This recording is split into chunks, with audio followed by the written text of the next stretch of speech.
평안을 회복하는 법이라는 제목으로 함께 말씀을 나누고자 합니다. 여러분, 폭풍우가 치는데 잠을 쉽게 잘 수 있습니까? 물론 요즘에는요, 그 기술이 발달해서 샤시가 너무 좋아서 소리도 차단되고 바람도 차단되고 그리고 보온도 유지되니까 잠을 잘 잘 수 있을 거예요. 그런데 만약 여러분 배 위에 있다면, 배 위에 내가 있고 폭풍이 친다면 쉽게 잠을 잘 수 있겠습니까? 쉽지 않겠죠. 폭풍 때문에 배는 흔들리고 비는 오고 시끄러운데 잠을 잘 수가 없을 거예요. 무엇보다 중요한 것은 이 폭풍 가운데 내가 혹시 배가 가라앉아서 죽지는 않을까 두려움에 의해서 쉽게 잠을 잘 수 없을 것입니다.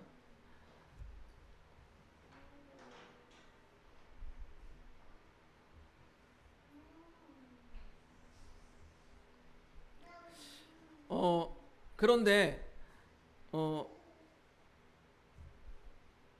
예수님께서 제자들과 함께 가버나움에서 거라사 땅으로 가자고 이렇게 말씀하십니다. 가버나움에서 사람들을 가르치고 이 갈릴리 호수가 있어요. 가버나움에서 이렇게 가로질러서 거라사 지방으로 건너갈 때의 상황입니다. 밤이 늦었는데 예수님께서 제자들에게 우리가 바다 건너편으로 가자라고 말씀하시는 거예요.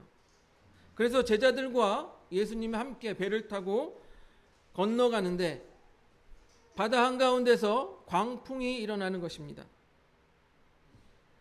예수님의 제자들 중에는요, 어부들도 있었습니다. 그래서 어부들은 어떤 사람들이에요? 바다에서 평생을 먹고 사는 사람들이죠. 그래서 그들에는 사소한 바다의 바람, 풍랑쯤은 신경 쓰지 않을 것입니다. 그러나 그들은 뭐라고 말합니까? 우리가 죽게 생겼다라고 말을 합니다. 그만큼 어부들이 감당하지 못할 바람, 광풍이 불고 또한 풍랑이 심했다라는 것입니다. 그리고 이들은 예수님께 도움을 청하려고 합니다. 그런데 너무나도 놀라운 것은 아까 서두에 말씀드린 것처럼 예수님께서는 이 폭풍 가운데 주무시고 계신 거예요. 성경은 예수님께서 고물에 베개를 베고 주무시고 있었다라고 말을 합니다. 여러분, 아무리 갈릴리 바다가 아닌 갈릴리 호수라고 할지라도 너무 넓어서 폭풍이 치고 우리가 가라앉아 죽을 수도 있겠다, 그런 두려움이 있는데 예수님께서는 주무시고 계신 거예요. 또 그곳에서 나고 자라서 평생을 먹고 산 어부들조차도 이제 우리가 죽게 생겼다라고 말을 하는데 그 폭풍 속에서 예수님께서는 주무시고 계신 거예요. 우리 같으면 쉽게 이해되지 않은 상황입니다. 그런데 역으로 생각해 보면 좀 이해될 수도 있는 것 같아요. 예수님께서 마음이 얼마나 평안하셨으면 주무셨을까요? 또 그 앞에서 사람들을 선상에서 가르쳤다고 했는데, 가버나움에서 가르쳤다고 했는데 얼마나 힘드셨으면, 피곤하셨으면 주무셨을까요?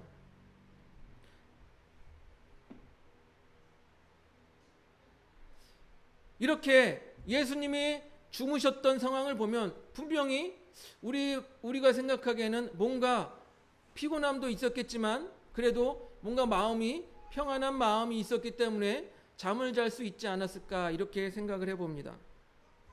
그러면 예수님의 평안은 도대체 어떠한 평안이기에 이렇게 폭풍 가운데, 배 위에서 폭풍 가운데 주무실 수 있을까?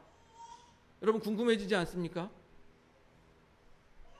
일단은요, 당시 상황만 보면 예수님께서는요, 제자들이 예수님 일어나 보십시오, 폭풍이 일고 우리 죽게 생겼습니다, 그렇게 예수님을 깨웠을 때 예수님은 일어나서 바람을 꾸짖으시고 바다야 잠잠하라 하시니까 바람이 그치고 바다가 잔잔해졌다라고 성경은 기록합니다.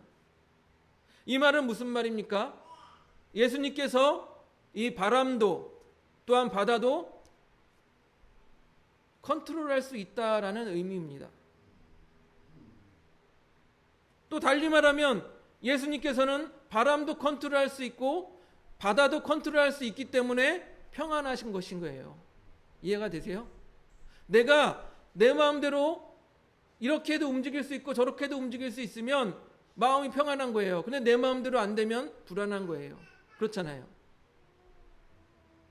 반대로 제자들은요, 이 바람도 컨트롤할 수 없었고요, 그 다음에 바다도 컨트롤할 수 없었어요.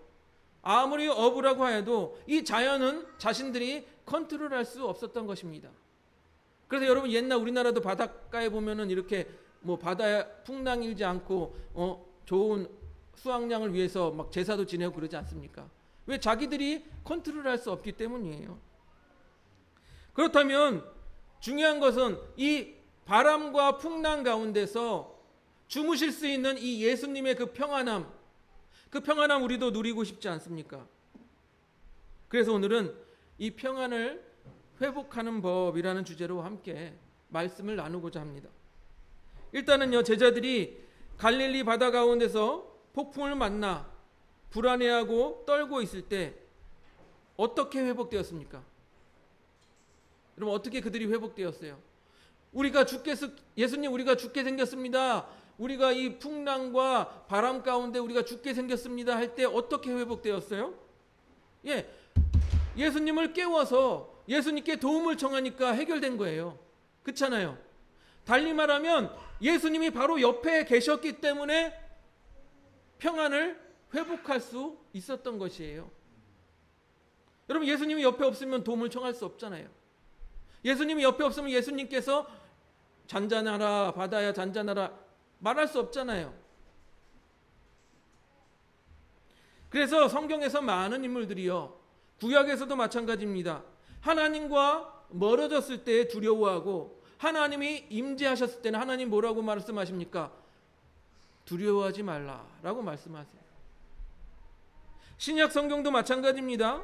예수님께서 제자들에게 나타나실 때마다 하신 말씀이세요. 두려워하지 말라. 두려워하지 말라. 그러므로 하나님과 관계가 좋을 때, 예수님과 관계가 좋을 때는 두려움이 없다라는 것입니다. 우리 아기들도 마찬가지예요. 아빠 엄마가 조금만 떨어지면 막 울잖아요. 왜 그래요? 아빠 엄마가 없으면 두려운 거예요. 걱정되는 거예요. 그런데 아빠가 안아주고 엄마가 안아주면 애들이 평안해해요. 비슷한 원리일 것입니다. 그렇지만 이제 제자들은요, 예수님과 이별을 준비해야 합니다. 왜 그러냐? 예수님은요, 하나님이시지만 우리 사람의 육신을 가지고 이 땅에 오셨기 때문에 제자들과 영원히 함께 할 수 없었던 것입니다. 또한 육신의 한계 때문에 또한 제자들을 모두 돌볼 수가 없었던 것이에요. 그리고 가장 중요한 것은 예수님께서는요, 자신 육신의 생각보다 아버지의 뜻을 따라서 십자가를 져야 했기 때문에 이제 예수님과 이별을 고해야 하는 것입니다. 예수님께서는요, 자신의 생명을 내어주는 이 죽음의 길을 가야 했기 때문에 이제 제자들과는 이별을 고해야 하는 것입니다. 그래서 예수님께서는 제자들에게 자신이 가야 할 길에 대해서 예고를 하셨습니다. 마태복음 16장 21절을 보니까요, 넘겨줘 보세요. 같이 읽어보겠습니다. 시작. 부터 예수 그리스도께서 자기가 예루살렘에 올라가 장로들과 대제사장들과 서기관들에게 많은 고난을 받고 죽임을 당하고 제3일에 살아나야 할 것을 제자들에게 비로소 나타내시니, 예수님께서는요, 자신이 가야 할 길을, 이 고난의 길을, 십자가의 길을 제자들에게 이미 얘기했다라는 거예요. 고지했다라는 것입니다. 그런데 제자들은 받아들일 수가 없었어요.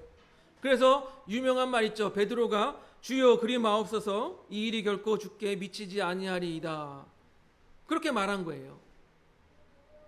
여러분, 인간적으로 생각하면 자신의 스승인 예수님께서 이제 고난을 당하고 십자가에 죽게 생겼다고 하는데 반길 제자가 누가 있겠습니까? 예? 너무나도 안타까운 일 아니겠습니까? 또 달리 말해서 좀 더 인간적으로 생각을 해보세요. 좀 더 인간적으로 생각해 보면 그래도 우리가 집이고 가정이고 다 버리고 예수님 쫓아서 3년 동안 따라다녔는데 예수님이 그렇게 허무하게 십자가에서 죽어버리면 이거 참 세상 말로 쪽팔린 일 아니겠습니까? 예. 그래서 이 제자들은 반대한 거예요. 예수님 그렇게 되지 마시옵소서. 십자가를 지지 마시고 죽지 마시옵소서. 그런데 그런 말을 들은 예수님께서 뭐라고 말합니까? 베드로에게 말씀하십니다. 사탄아 뒤로 물러가라. 네가 하나님의 일을 생각하지 아니하고 사람의 일을 생각하는도다 라고 말씀하십니다. 예수님은요 쪽팔린 거 그런 거 생각하지 않습니다. 예수님은요 자기의 고통도 생각하지 않습니다. 오직 하나님의 뜻을 쫓아서 고통도 뒤로하고 창피한 것도 뒤로하고 하나님의 일을 생각하여 그 길을 가겠다라고 하시는 거예요. 그래서 베드로에게 사탄아 뒤로 물러가라 라고 말씀하시는 것입니다. 즉 인간적인 생각에 매여 있지 말고 하나님의 일을 생각하라는 것이에요. 그렇게 예수님은 제자들과 이별을 준비하고 제자들에게 이별을 예고하셨던 것입니다. 오늘 말씀도 예수님께서 이제 곧 제자들을 떠나실 것이다 라고 또 한번 말씀하세요. 요한복음 14장 25절 넘겨줘 보세요. 같이 읽어보겠습니다. 14장 25절 시작. 내가 아직 너희와 함께 있어 이 말을 너희에게 하였거니와. 아직 너희와 함께 있어 라는 말은 무엇입니까? 이제 곧 너희와 함께 있지 못할 것이다 라는 것이죠. 아직은 너희와 함께 있지만 이제 내가 십자가의 고난을 당한 후에 죽고 3일 만에 부활한 후에 하늘로 올라가면 이제 너희랑 같이 있을 수 없다. 대신에 보혜사 성령을 보내주실 것이다 라고 말씀하시는 거예요. 요한복음 14장 16절을 보겠습니다. 넘겨줘 보세요. 14장 16절 같이 읽어보겠습니다. 시작. 내가 아버지께 구하겠으니 그가 또 다른 보혜사를 너희에게 주사 영원토록 너희와 함께 있게 하리니. 여기서 보혜사라는 말은요 파라클레토스라고 하는데요, 원어적인 뜻을 보면 돕기 위해 부름을 받은 자, 남을 위해 태어난 자, 돕는 자, 위로자, 중재자 등의 의미를 가지고 있습니다.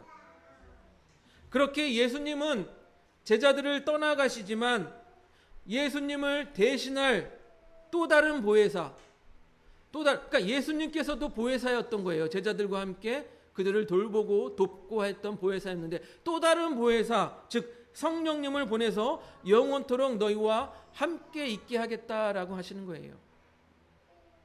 그래서 우리가 찬양할 때 어떻게 합니까? 기도할 때 어떻게 합니까? 성령님 오시옵소서. 성령이 오셨네. 그렇게 기도하고 찬양하지 않습니까? 즉 성령님은요 예수님을 대신해서 우리에게 보내심을 받았다라는 것입니다. 또 다른 보혜사. 그렇기 때문에 예수님과 함께 할 수 없을지라도 예수님과 함께하는 그 이상의 안정을 찾을 수 있는 것, 그것이 무엇입니까? 바로 성령과 함께하는 것이에요. 앞에서 성령님을 돕는 자, 위로자, 중재자라고 설명을 드렸습니다. 그런데 이 성령님의 역할을 다음 구절에서 더욱더 자세하게 설명하고 있어요. 요한복음 14장 26절 한번 같이 보겠습니다. 넘겨줘 보세요. 14장 26절 시작. 보혜사 곧 아버지께서 내 이름으로 보내실 성령, 그가 너에게 모든 것을 가르치고 내가 너에게 말한 모든 것을 생각나게 하리라. 성령님은 우리를 돌보시고 위로하고 중재하시는 보혜사이신데 또 그의 역할이 있어요. 무엇이냐? 첫째, 너희에게 모든 것을 가르치시고, 모든 것을 가르치시는 분이라는 것입니다. 예수님이 제자들을 가르쳤던 것처럼 성령께서 교사의 역할을 하여서 우리에게 가르치신다라고 하십니다. 먼저 고린도전서 2장 10절을 보면요, 넘겨줘 보세요. 고린도전서 2장 10절 같이 한번 읽어보겠습니다. 2장 10절 시작. 오직 하나님이 성령으로 이것을 우리에게 보이셨으니 성령은 모든 것 곧 하나님의 깊은 것까지도 통달하시느니라. 아멘. 우리가 성령과 동행하면 성령께서 우리를 가르치시는데 하나님의 깊은 것까지도 알 수 있게 하신다라는 거예요. 왜? 성령은 하나님의 깊은 것까지도 통달하시는 분이기 때문입니다. 그래서 하나님과 동행하고 성령과 함께 했던 사람들은요, 하나님의 그 뜻을 알고 자기의 뜻을 굽히고 하나님의 뜻을 쫓아 살았던 사람들인 거예요. 지난주에 말씀드린 것처럼 베드로가 또한 유대인들이 어떤 생각이 있었습니까? 아, 이방인은 구원받지 못할 존재야. 우리만 하나님께 선택받았어. 이런 선민사상에 찌들어 있다가 성령께서 뭐라고 말씀하십니까? 가서 전해라. 고넬료에게 가서 전해라. 그래서 베드로가 가서 성령에 따라 가서 전하였더니 어떻게 됐습니까? 그들이 성령 받고 구원받지 않았습니까? 그렇기 때문에 갈라디아서 2장 22절 23절을 보면요, 넘겨줘 보세요.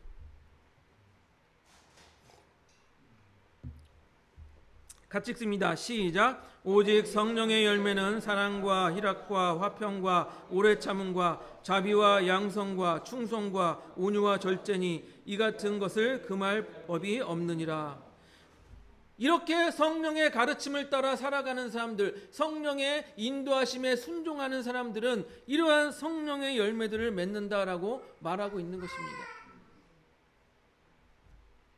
특별히 자신의 욕심, 자신의 자랑, 자신의 생각을 포기하고 성령의 가르침과 인도함을 받는 사람들은 특별히 이 말씀처럼 하나님이 기뻐하시는 열매들을 맺을 수 있다라는 거예요. 하지만 반대로 자신의 생각과 자신의 자랑, 또 자신의 욕심을 따르는 사람들은 성령에 순종할 수 없는 거예요.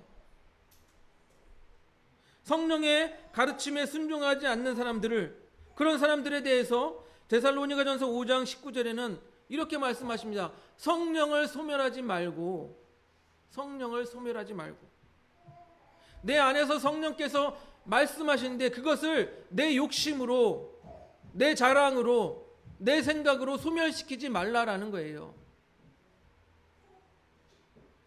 둘째로요, 성령이 하시는 일은요, 모든 것을 생각나게 하신다라는 것입니다. 모든 것을 생각나게 하신다. 한번 따라해 보실까요? 모든 것을 생각나게 하신다. 여러분, 예수님께서요 2000여 년 전에 제자들에게 가르치셨어요. 말씀하시고 가르치셨어요. 그런데도 당시 제자들은 예수님께서 말씀하시고 가르친 것을 온전히 지키지 못하였습니다. 그런데 2000년이 지난 지금 우리가 어떻게 예수님의 말씀, 예수님의 가르침을 온전히 따를 수 있겠습니까? 안 그래요? 성령님이 생각나게 하셔야 우리가 그렇게 할 수 있다는 거예요. 대표적으로 한 청년이 예수님께 찾아와 어떻게 하면 영생을 얻을 수 있겠습니까? 저는 율법을 어려서부터 다 지켰습니다. 요즘 말로 말하면 교회 열심히 잘 다니고 예배 잘 드리고 헌금 잘하고 또 교회에서 봉사도 잘했습니다. 그랬더니 예수님이 한 가지 부족한 것이 있다. 너의 재산을 팔아서 가난한 사람들에게 나누어주고 나를 따르라. 이렇게 말씀하실 때 이 청년이 어떻게 했습니까? 예수님의 말씀대로 했습니까? 아니죠. 마음속에 근심하여 집으로 돌아갔다라고 합니다. 결국 자신의 욕심, 자신의 자랑, 자신의 생각을 온전히 버리지 못한 거예요. 그런데 성령께서 생각나게 하신다라고 합니다. 우리에게도요, 우리가 내 욕심과 자랑이 올라오려고 할 때 성령께서 우리 마음속에 생각나게 하신다라는 거예요. 생각나게. 여러분, 최근에 어딜 가도 AI 하잖아요. TV를 켜도 전부 다 AI가 뭐 세상을 바꾼다, AI 하지 않습니까? 그런데 여러분, 이 AI가 무서운 이유 중에 하나가 바로 이 AI는 잊어버리지 않는 거예요. 잊어버리지 않습니다. 여러분, 우리 사람은요, 아무리 좋은 스승 밑에서 가르침을 받고 배움을 받아도 그 스승의 모든 것을 다 기억하고 습득할 수가 없어요. 스승이 죽으면 그 스승의 일부만 간직하고 가는 거예요. 나중에 시간이 지나면 자기 마음대로 왜곡하기도 합니다. 그런데요, AI는 그럴 일이 없다라는 거예요. 우리가 핸드폰에 저장하면 변하지 않듯이, 컴퓨터의 메모리에 저장하면 변하지 않듯이, 이 AI라는 것은요, 한번 그 사람의 정보에 대해서 기억하면 영원히 변하지 않는다라는 거예요. 그래서 필요할 때마다 딱딱 꺼집어 쓰는 게 바로 AI 컴퓨터인 거예요. 이와 비슷하게 성령께서 우리가 필요할 때 주님의 말씀, 주님의 가르침을 생각나게 하신다라는 것입니다. 우리는 사람이기 때문에 망각할 때도 있어요. 잊어버릴 때도 있어요. 또한 실수할 때도 있어요. 그런데 성령께서 우리에게 생각나게 하신다라는 것입니다. 그것은 마치 AI처럼 우리의 한계를 뛰어넘는 곧 무엇입니까? 신적인 기억이자 신적인 가르침이신 것입니다. 그런데 여러분, AI보다 성령께서 더 뛰어난 점은 무엇인지 아십니까? AI는 그냥 기억해서 그것을 사용하는 것이라면, 성령은 진짜로 이 사람에게 필요한 상황과 조건 가운데 정말 적절한 말씀으로 그들에게 기억나게 하신다라는 거예요. 이러한 이유들로 예수님은요, 비록 제자들을 떠나지만 보혜사 성령을 제자들과 함께 하게 하겠다라고 말씀하십니다. 이 말은 달리 말씀드리면 무엇입니까? 달리 말씀드리면 제자들이 예수님과 함께 할 수 없을지라도 평안함을 유지할 수 있는 이유가 무엇이에요?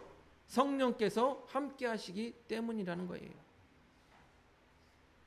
그래서 예수님께서도 성령의 역할을 말씀하신 후에 평안을 너희에게 끼치노나라고 말씀하십니다. 요한복음 14장 27절 보겠습니다. 넘겨줘 보세요. 같이 읽어보겠습니다. 시작. 너희에게 끼치노니 곧 나의 평안을 너희에게 주노라. 내가 너희에게 주는 것은 세상에 주는 것과 같지 아니하니라. 아멘. 서두에서 말씀드린 것 같이 갈릴리 바다에 광풍이 불었을 때 배가 뒤집힐까 봐 두려웠던 제자들이 어떻게 하였습니까? 예수님께 도움을 청하였고 예수님이 바로 옆에 계심으로 평안을 되찾을 수 있었습니다. 그런데 예수님은 어떤 분이라고 했습니까? 무한정 제자들과 함께 할 수 없었습니다. 왜? 육신을 가지고 있었기 때문이에요. 또 온전히 하나님의 말씀, 하나님의 사역을 이루기 위해서 십자가에 달려 죽으시고 또 부활하신 후에 또 하늘로 승천하실 분이 바로 예수님이셨기 때문에 예수님은 제자들과 이별을 고한 거예요. 그러면 목사님 하늘로 안 올라가면 되잖아요. 예수님 꼭 굳이 올라가야 돼요? 부활하셨는데? 그 이유는 요한복음 14장 3절에 나와 있습니다. 넘겨줘 보세요. 같이 한번 읽어보겠습니다. 요한복음 14장 3절 같이 읽어보겠습니다. 시작. 가서 너희를 위하여 거처를 예비하면 내가 다시 와서 너희를 내게로 영접하여 나 있는 곳에 너희도 있게 하리라. 예수님께서 왜 올라가신다고요? 우리가 거할 거처를 예비하기 위해서 올라간다라고 하십니다. 이렇게 예수님과 이별한 후에 제자들은 예수님이 없는데 어떻게 평안할 수 있을까요? 세상은 제자들을 미워합니다. 핍박합니다. 세상은 이리와 같고 제자들은 이 일 속에 던져진 양과 같습니다. 그런데 어떻게 평안할 수 있을까요? 바로 아까 말씀드린 것처럼 성령을 보내주셨기 때문이에요.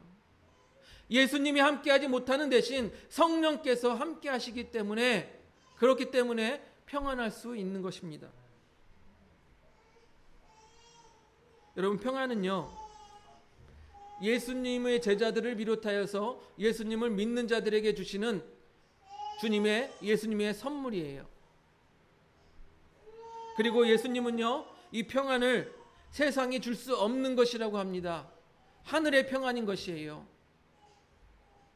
그런데 만약에 우리가 내가 돈을 많이 거둬들여서 많이 벌어들여서 내가 마음이 평안하다면 그것은 주님이 주시는 평안이 아니에요. 내가 만일 내가 이제 안전하구나 해서 안전에 의해서 평안함을 누린다면 그것은 주님이 주시는 평안이 아니에요. 내가 건강하여서 내가 이제 건강해졌으니까 내가 평안함을 누리겠다. 그것은 주님이 주시는 평안이 아닌 거예요. 예수님이 주시는 평안은요, 그 모든 것을 뛰어넘는 하늘이 주시는 평안, 하나님이 주시는 평안이라고 말씀하고 있는 것입니다. 그래서 예수님을 믿는 사람들은요, 돈이 없어도 평안할 수 있는 거예요. 예수님을 믿는 사람들은요, 안전하지 않아도 평안할 수 있는 거예요. 예수님을 믿는 사람들은요, 건강하지 않아도 평안할 수 있는 거예요. 왜? 그것을 뛰어넘는 주님이 주시는 평안 때문이라는 것입니다. 사랑하는 성도 여러분, 우리는요, 돈을 많이 가지면, 또한 안전하면, 또한 건강하면, 우리가 모든 것을 가지고 있으면, 다 갖추고 있으면 이제 평안하다라고 생각할 수 있습니다. 그러나 믿음의 사람들은요, 그것들이 주는 평안이 아니라 오직 하늘에서 예수님이 주시는 그 평안을 누리는 사람들이에요. 성령이 함께하는 평안을 누리는 사람들이라는 것입니다. 왜요? 성령께서 모든 것을 가르치시고 성령께서 주님의 말씀과 가르침을 기억나게 하시기 때문입니다. 여러분 생각해 보세요. 우리가 시험 보기 전에 어렸을 때 시험 많이 보셨죠? 왜 두려워요? 공부 안 하면 두려운 거예요. 공부 안 해서 하나도 모르면 두려운 거예요. 그런데 공부 열심히 해서 다 알아. 그 내용들, 시험 볼 내용들 다 알아. 그러면 두려워요, 안 두려워요? 마음에 평안함이 있는 거예요. 이와 비슷한 원리일 수 있습니다. 그럼 우리가 찬송가 413장을 종종 부릅니다. 어떤 찬양입니까? 내 평생에 가는 길 순탄하여 늘 잔잔한 강 같든지 큰 풍파로 무섭고 어렵든지 나의 영혼은 늘 편하다. 순탄하든지 풍파로 어렵고 무섭든지 나는 언제나 평안하다라고 말합니다. 그런데 이 찬송가를 작사한 스패포드라는 사람이 있어요. 이 사람은요, 미국 시카고에서 법률회사로 성공한 대표이사, 사장입니다. 지금으로 말하면 김앤장 그런 큰 법률회사의 사장인 거예요. 그런데 그가 43세 되던 해 부동산에 투자했다가 큰 화재가 나서 전 재산을 잃었다고 합니다. 또 거기에 화재가 나기 전에 자기의 아들, 첫째 아들이 전염병으로 죽었다라고 합니다. 얼마나 슬펐겠습니까? 전 재산도 날리고 아들, 사랑하는 아들도 잃고. 그래서 마음에 쉼을 얻기 위해서 이 스패포드는 아내와 딸이 넷이 더 있었대요. 아내와 딸 넷을 데리고 유럽으로 여행을 가려고 합니다. 또 때마침 그때 이 스패포드와 친구였던 무디 아시죠? 무디 목사님. 무디가 그쪽에서 사역을 하고 있다고 해서 도우려고 했던 거예요. 1873년 11월 15일 이제 프랑스 여객선을 타고 출발하려고 하는데 이 스패포드가 다급하게 연락을 받습니다. 사업상 문제가 생겼으니 그러면 내가 아내와 딸들을 먼저 보내고 나중에 일을 처리하고 따라가겠다라고 했어요. 그런데 이 아내와 딸을 태운 여객선이 바다를 가다가 사고가 나서 침몰하게 됩니다. 딸 넷은 모두 죽고요. 아내만 간신히 구조받았다라고 합니다. 그래서 아내는 육지에 가서 남편에게 전보를 칩니다. Saved alone. 나 혼자만 살아남았습니다. 이 소식을 들은 스패포드는 눈앞이 깜깜해졌습니다. 사업도 잘 안 되고 아들도 죽고 이제 나머지 있던 내 딸마저 다 바닷속에 죽게 되었던 것이에요. 이제 아내를 보려고 배를 타고 가는데 선장이 말합니다. 여보시오, 이곳이 바로 당신의 가족이 죽은 그 바다 위를 지나고 있습니다. 눈물이 앞을 가렸습니다. 하나님께 울부짖었습니다. 하나님, 저는 누구보다 하나님을 사랑하고 하나님께 열심히 충성하였는데 어찌하여 저에게 이런 큰 시련을 주십니까? 절망하며 기도하던 그에게 갑자기 마음 깊은 곳에서 말로 형용할 수 없는 평안함이 찾아온 거예요. 하나님을 신뢰하는 평안함이 찾아온 거예요. 그리고 그는 입술로 이렇게 고백했습니다. 평안해. 내 영혼 평안해. 주님께서 하실 일이 이루어지기를 바랍니다. 여러분, 우리의 평안은요, 환경에 있지 않다라는 것입니다. 하나님이 주시는 평안은요, 우리의 조건에 있지 않다라는 것입니다. 얼마나 하나님과 깊은 관계를 갖고 있느냐, 앞에서 말씀드린 것처럼 얼마나 성령과 동행하며 살고 있느냐, 성령의 가르침을 따라 살고 있느냐, 여기에 우리의 평안함이 있다라는 것입니다. 그렇게 평안을 회복하는 우리 하늘봉교회 성도님들이 되시기를 주님의 이름으로 축복드립니다.